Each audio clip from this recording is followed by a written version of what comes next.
TVS NIGHTLINE 16th October. Here are our headlines. Pakistan responds to the US after being accused of being the most dangerous nation in the world. Ismail Sabri Yaakob hints on nomination day, and Abang Johari predicts a big win for Petrojaya. With me, Muhammad Yusuf. Let us begin.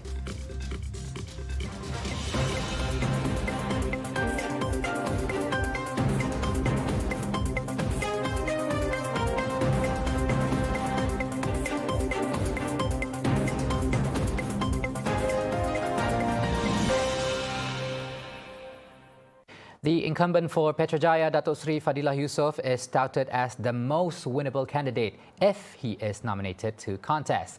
Datuk Patinggi Tan Sri Abang Johari Tun Openg, who is the chairman of Gabungan Parti Sarawak GPS, stated that FADILLAH is predicted to win big during the upcoming 15th general elections, or GE15. Yang berhormat Speaker, Yang berhormat Saudara Datuk Seri FADILLAH, insya-Allah akan menang kalau dicalonkan. FADILLAH has been elected as a parliament member of P194 Petrojaya since he won the general election in 2004.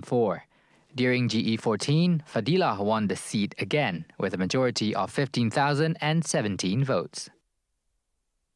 Now, Prime Minister Datuk Seri Ismail Sabri Yaakob recently hinted on a possible nomination day being held in the first week of November. However, the right to make the announcement falls on the Election Commission, EC, which is presumed to be announced on October 20th. 16 dan 6 hari dah berlalu. Maknanya dah tak sampai 60 hari lagi. Dah 54 hari akan datang. Dan biasanya pilihan raya tak sampai 60 hari tersebut. Biasanya di lebih awal. Ada masa yang paling cepat dulu, waktu dulu 4 minggu pun ada. 5 minggu pun ada, biasanya 5 minggu atau 6 minggu. Kalau 6 minggu nak diadakan pilihan raya selepas pembubaran, bermakna kita ada sesebulan lagi dah. Itu sampai tempoh mengundi. Sampai tempoh mengundi. Penamaan calon biasanya 2 minggu sebelum hari mengundi.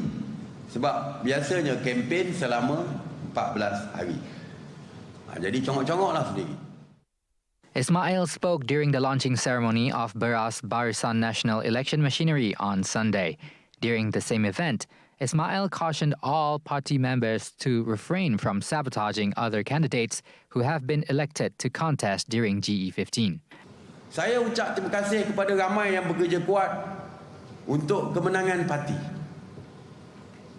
Untuk diri sendiri, berangan-angan sikit-sikit tu okeylah.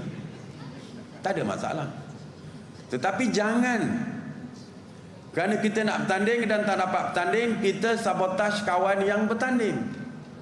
Itu yang tak boleh.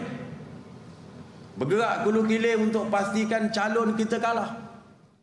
Additionally, Ismail told PAS and UMNO members to stop accusing each other, as both parties were once part of the country's coalition administration.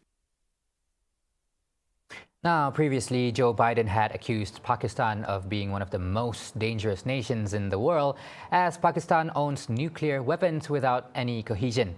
Today, Bilawal Bhutto Zardari, the Pakistani foreign minister, said the safety and security of their assets meets all international standard by the International Atomic Energy Agency, or IAEA, requirements.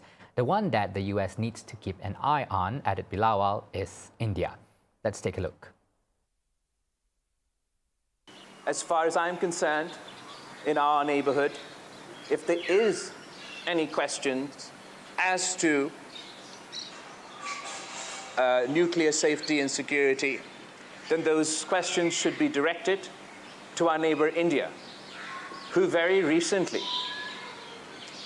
accidentally fired a missile into Pakistani territory. That is not only irresponsible, that is not only unsafe, but raises genuine and serious concerns about the safety of nuclear capable countries. I am surprised by the remarks of President Biden. I believe this is exactly the sort of misunderstanding that is created when there is a lack of engagement. Diplomatic ties are just warming up between the US and Islamabad, who were once close allies. However, the accusation made by the US somehow could indicate that there is skepticism among the US ranks due to concerns about Pakistan's alleged support to Afghanistan. Pakistan, however, denies any ties to the war-torn country.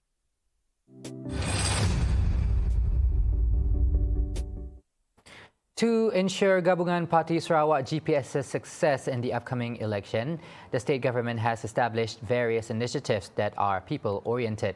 Deputy Minister of Rural Development, Datuk Hasbi Habibullah, said that GPS is a reliable and trustworthy party because it works around the clock just to ensure the needs of the public are fulfilled. Jadi kita nak pastikan bahawa GPS Gabungan Parti Sarawak ini kalau boleh dengan izin Allah, kalau boleh sapu semua 31 kursi. Sungguh.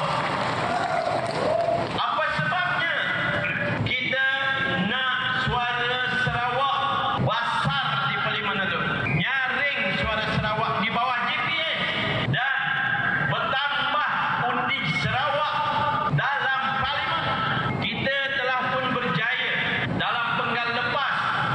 Alhamdulillah memasukkan dalam perlembagaan persekutuan Perjanjian Malaysia 1963. Itu sudah kejayaan besar.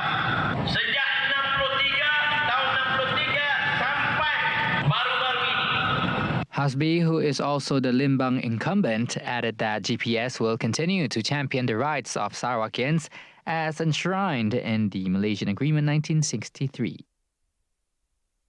Jadi yang penting tuan-tuan dan puan-puan, walau apa pun, siapa partinya pun datang ke Limbang dalam PRU ke-15 ini yang akan melawan GPS, jangan dah dilihat. Pendukung banyak cakap terus terang saja. Undi GPS, jangan diundi lain. Indah habis kita salah, indah habis kita rugi. In another development, Hasbi said by winning the G15, it ensures the implementation of the post-COVID-19 development strategies or PCDS 2030 and Sarawak's economic recovery. He said this at the Badudun and Buffalo Racing Program organized by the Limbang Malay Association in Maritam Village. The Sarawak state government is keen to establish another building that offers reasonable rental prices for Sarawak students in Peninsular Malaysia. The initiation aims to reduce the burden of high accommodation rental rate borne by the student, as there are students who face problems when continuing their studies in the peninsula. Kita dapat memberikan tempat tinggal kepada anak-anak kita dengan rent yang munasabah lah.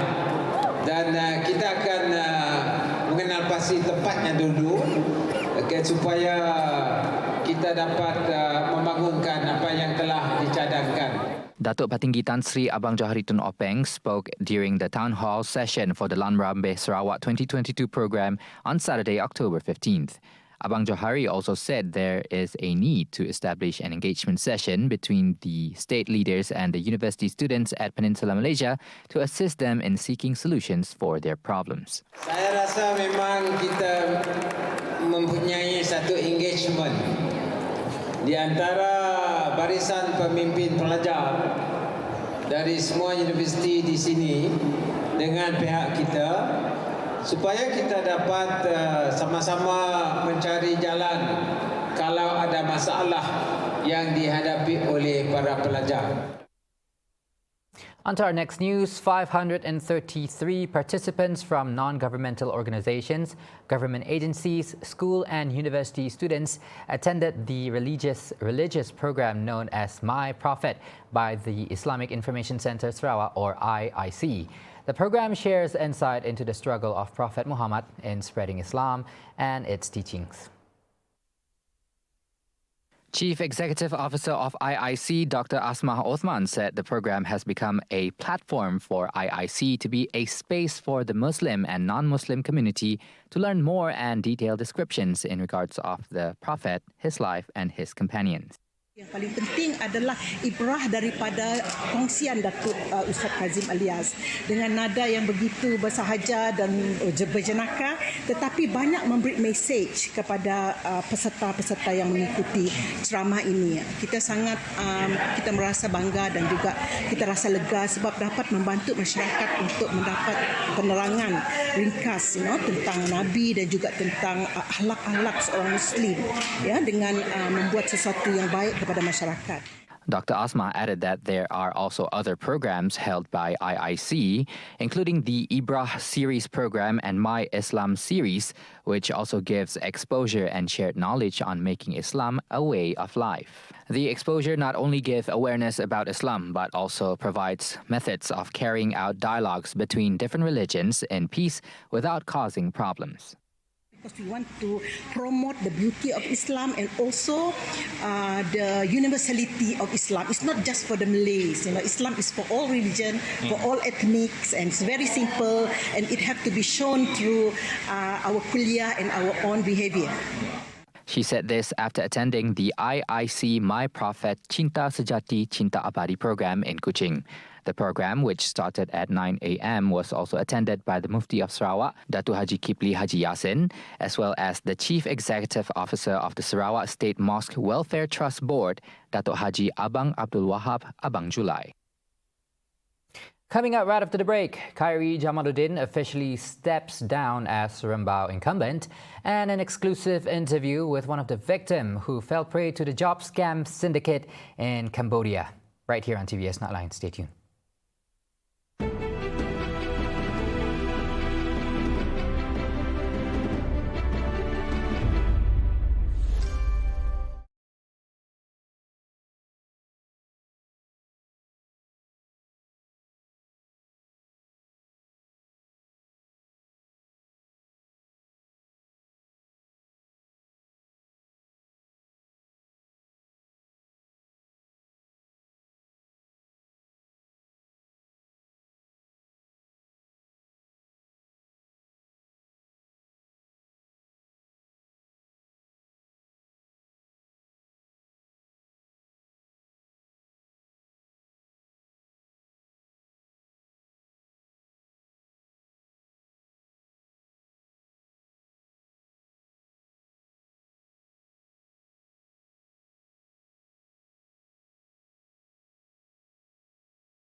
This is TVS Nightline. Now, 2 Sarawakians fell victim to a job scam syndicate and are now stuck in Cambodia. Fortunately, they escaped from being a captive and are currently placed in a location under the protection of the Malaysian Embassy in Cambodia. One of them, who wanted to be only known as Wong, spoke to TVS recently when he heard about the case's coverage on the channel. During the interview, he shared his experience on how he and his friend were lured to work with the international crime syndicate. I was introduced to this golden job opportunity through a friend of a friend. The job offer seemed legitimate because they presented an endorsed offer letter to us, complete with the company's stamp. But when we arrived at the Cambodian airport, we were directed to a van heading straight towards. Both Wong and his friend are currently waiting for rescue teams from Malaysia to arrive and expressed that he cannot wait to come back to Cebu. They arrived in Cambodia in early November of 2021, where they were given regular jobs and were paid normally for 2 months. In the third month, however, Wong said they were tasked to become the scammer themselves, preying on victims from Western countries such as the United States of America and Canada. This was justified by the value of both the US dollar and the Canadian dollar. I called them a few names, the Canada scam or the US scam and then the China scam, but never Malaysia, because there are no scammers in Malaysia and most of their victims are from the United States and Canada. They love the dollar bills. Wong's main concern is his passport because he is required to pay $15,000 US in exchange for the document. He then added his parents are not aware of his current situation other than his wife. Wong is among 19 other Malaysians who fell victim to the job scam syndicate in Cambodia. They are requesting for the Malaysian government to send rescue as fast as they could so that they can go back to their daily lives. All 20 victims have been staying at a hotel for the past month.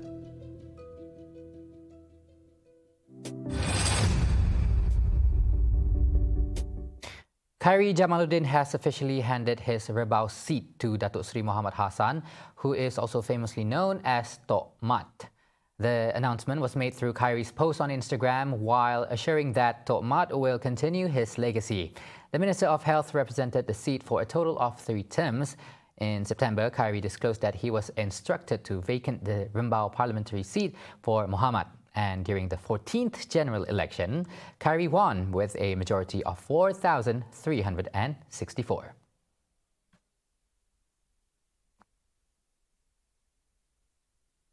The government always pays special attention to the Indian community in terms of education and economy, also in other aspects. Prime Minister Datuk Seri Ismail Sabri Yaakob said the budget 2023 covered various initiatives specifically for the Indian community, such as the allocation of 100 million ringgit to the Malaysian Indian Transformation Unit or MITRA.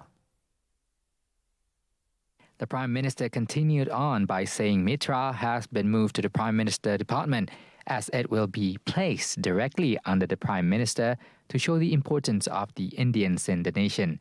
An added allocation of 25 million ringgit was also given to the Indian Community Entrepreneur Development Scheme or SPUMI, which is under the Ministry of Entrepreneur Development and Cooperatives. Ismail Sabri also touched on education, saying that although it was not specifically stated, allocations were given for the development of Tamil national type primary schools, and that the 5 million ringgit from the added allocation is for AMIST University, which MIC-owned university based in Sungai Petani, Kedah. He said this at a tea session with the Indian community in the Bera Parliamentary at Dewan Complex UMNO Bera Division on Sunday. After hours of preparations despite the heavy rain, the Putasi celebration and procession was held successfully as sounds of drums and lion dance accompanied by a chariot carrying Lord Vishnu, one of the principal Hindu deities, hits the street of Kuching on Saturday night. The grand ceremony was attended by people from all walks of life and was officiated by the Mayor of Kuching South City Council, Datuk Wee Hong Seng, who also took part in the breaking of coconuts, procession and prayers as part of the holy celebration. So today's function is actually before the Deepavali celebration. We have a 1 month that is Putasi month with 4 or 5 weeks. So today is the last week. We celebrate on Saturdays. So today is the last Saturday and we end up with the procession. So the procession is for Lord Vishnu. So this is the auspicious thing about this. So most people after this occasion, they'll be looking forward for the Deepavali celebration, which is celebrated widely among all Hindus. Putasi's celebration this year was a grand one, as this ceremony was held in collaboration with the Hindu Temple Association Kuching, HTAK, from Lord Srinivasagar Perumal Temple and Stake Lion Dance. According to Mr. Raju, this collaboration was part of the good relations between the two associations, as both would work together if either have any celebration or parade. Each association would participate by playing the urumi, also known as a drum, which is a musical instrument often used by the Indian community, lion dances, and many more. Hong Sang said he was honored to be invited to such an event, saying participating in one can strengthen the relationship between folks of different races and religions in Sarawak. This includes a learning process for the people of Kuching who are still not familiar with such events. Because I think Sarawak is a multiracial country, and it is good that other races learning each other's custom, culture, and religion, so that the unity of our Sarawakian will continue. So that's why I think whenever I'm invited and all that, I will surely make time for it, because as a mayor, you need to understand others, your people, your fellow people in your area, on their culture, on their belief, and on their practice.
Welcome back. On to some global updates. In Colombia, at least 20 were found dead when a bus crashed on a road between the cities of Pasto and Popayan. Before the crash, the bus appeared to have flipped over and came crashing down a mountainside. Fortunately, the bus came to a halt against a barrier, and it was said the accident was caused by a mechanical fault. 15 more victims were injured in the incident, and they are currently being treated at the nearest hospital. Unfortunately, at 3:40 a.m., the vehicle traveling from Tumaco to Cali was involved in an accident and 20 people died. Another 14 were taken to medical centers. My cousin was traveling with his son. They told me about the accident and I'm waiting for him here to see him and take him home to the road from Tumaco to record.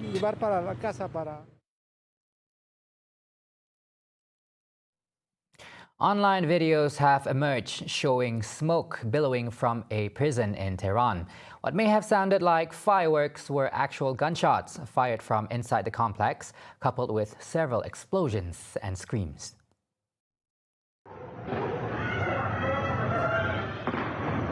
Iranian officials have yet to respond on the matter, nor there is any official media coverage on the incident. The location was confirmed via satellite image matching, but the date of the video remains in question. The prison is home to many criminals facing security charges, especially those that were blacklisted by the U.S. government in 2018 for serious human rights abuses. But the treatment in the prisons has also been met with some backlash. According to Human Rights Watch, the prison allegedly have used threats of torture and indefinite imprisonment as means to gather intel, while also denying any medical attention to the inmates. Now, a brand new sitcom will be airing soon tomorrow on TVS, which will take place beyond the Earth's sphere, called the Belon Angkasa. Get exclusive insights about the sitcom with Malaysian renowned director and producer Rashid Saleh, together with actors Sonton James, Ken Michael and Samarina Tolhip.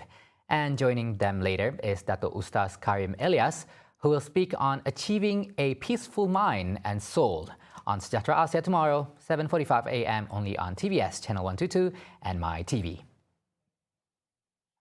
See the world closer with TVS as we bring you the latest news updates both locally and internationally. Just a click away by heading on to our official website at www.tvstv.my or by following us on our social media platforms. And that's all the time we have for tonight's TVS Nightline. Once again, I'm Muhammad Yusuf. Thank you for watching and good night.